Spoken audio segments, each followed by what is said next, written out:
জীবনে তো অনেক রকমেরই মৃত্যু দেখছেন, কিন্তু কোন সময় কি দেখছেন যে মানুষ উত্তেজনার ঠেলায় মরে? এই রকমেরই একটা ঘটনা ঘটছে মগো বরিশালে। আবাসিক হোটেলে রুম ভাড়া নিয়ে যৌন উত্তেজক ঔষধ সেবন করে অনৈতিক সম্পর্কে লিপ্ত হওয়ার সময় এক ব্যক্তির মর্মান্তিক মৃত্যু হয়েছে। ঘটনাটি ঘটেছে বরিশাল শহরের বিউটি হল এলাকায় অবস্থিত আল নসিব নামক একটি আবাসিক হোটেলে। জীবনে যত মরার খবর শুনছি হুন্নেই মোর কান্দন আইছে, কিন্তু এই উত্তেজনার ঔষধ খাইয়ে মরার কথা হুন্নেই মোর আশাইছে। এই ঘটনায় জিজ্ঞাসাবাদের জন্য হোটেল ম্যানেজার সহ ৩ জনকে থানা হেফাজতে নিয়েছে পুলিশ। পুলিশ বলছে হোটেল নসিবের রুম ভাড়া নিয়ে যৌন উত্তেজক ঔষধ সেবন করে অনৈতিক সম্পর্কে লিপ্ত হওয়ার চেষ্টা করাকালীন সময়েই ওই ব্যক্তির মৃত্যু হতে পারে বলে প্রাথমিকভাবে ধারণা করা হচ্ছে। কি একটা সেক্সি মৃত্যু দিলেন কন।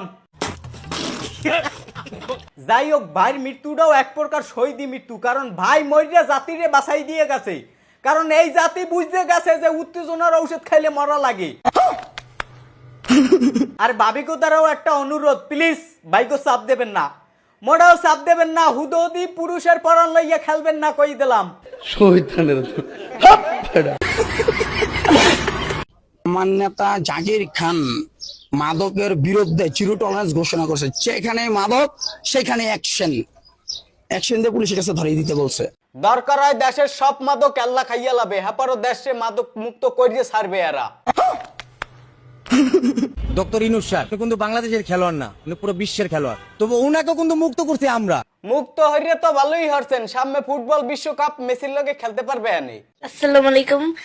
আমার আইডিতে একটা ভাইয়া 315টা লাইক একসাথে দিছে, যার কারণে আমার আইডিটা নষ্ট হয়ে যেতে পারে। প্লিজ আপনারা কার সাথে এইরকম করবেন না, আমার এতদিনের কষ্টটা এখন শেষ হয়ে যাবে।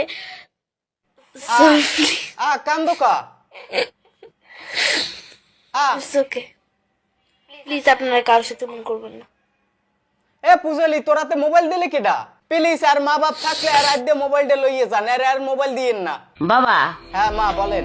তোমাদের একজন ছোট ভাই দুঃখিনী অবাগিনীর ছেলে, তোমরা বাবা আমার ওই ছেলেটারে বাবা তোমরা বাইরে করে দাও বাবা।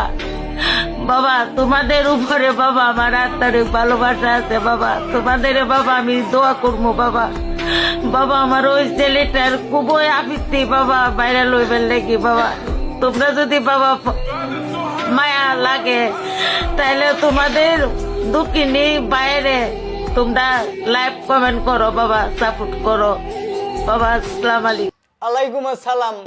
এ পাটাটাই আম্মেরে কি বুঝাইছে? কি বুঝাইয়া ক্যামেরার সামনে আনলে? না খালা যে রকমের হোক আম্মের দামরাডারে কামে পাঠান, হেতে কামে লাগবে, আকাম হইরেন না।